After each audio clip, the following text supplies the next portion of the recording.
Hi, I'm Mary Jean Murphy, and I'm coming to you from My Favorite Quilt Store. And today I'm going to talk about a problem that I think we all have. Sometimes when we make our blocks and we get them all up on the wall and we start putting them all together, they don't come out the right size, and you can't take them all apart. So I've got a little trick, maybe something that everybody has used, but today I'm going to talk to you about coping strips.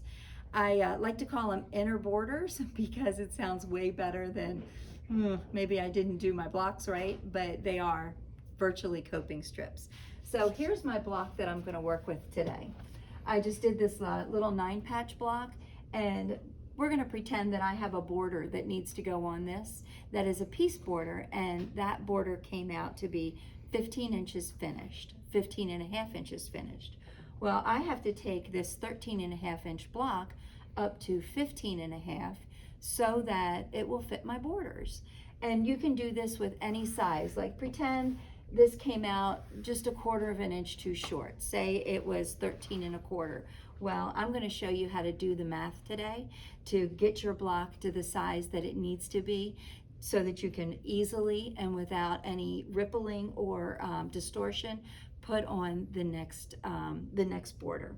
So I take my seam, my tape measure, and across the seam I'll measure it. Well, my block came out to be 13 and a half, and I write that down on my post-it note, 13 and a half. Now I told you I need to have my block 15-inch finished so the next border will fit. So that is actually 15 and a half inch finished. So I take my calculator, my handy dandy calculator, and I put my 13 and a half inch in. That's the actual size. And I subtract it from the size that I need it to be. So it needs to be 15 and a half inch unfinished. Well, that's 2 inches.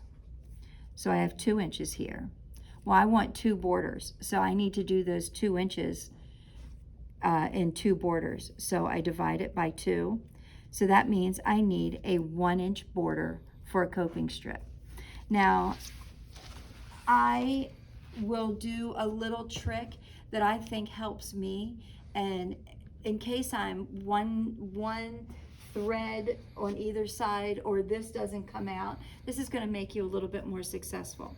I know I only need a 1-inch border, but I cut my border bigger, and I go ahead and sew it on just like this, and my block came out like this.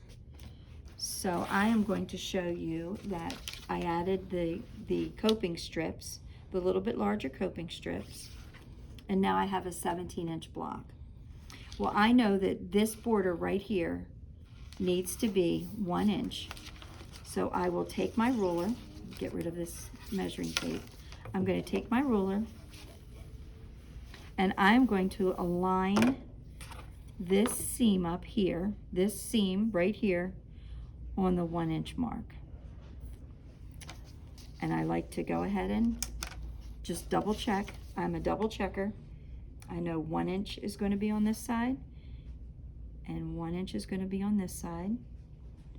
Okay, I maybe just need to go a hair more to make it exactly 15 and a half. Make sure that seam is lined up right on your ruler line, and I'm going to cut it out. Cut the border down. Just like that. And this is now waist. Flip it over. I'm going to align my seam, and I'm going to give it just a hair over 1 inch, and I'm going to cut it again. Okay, that's 1, 2, 3. Okay, now if all went right, my block is going to be 15 and a half inches unfinished, and it is. It's perfect. You're going to do the same thing for the top. Take a wider strip with right sides together, sew it across. Same thing here. Put the second strip on, sew it across using a 1/4 inch seam allowance, just like you would do with anything else. Iron it forward and go ahead and do your math again. I hope this was helpful. I use coping strips all the time because even though I'm a confident quilter, sometimes I have a lot of pieces in a block and they just don't come out the right size. So till next time, this is Mary Jean Murphy from My Favorite Quilt Store.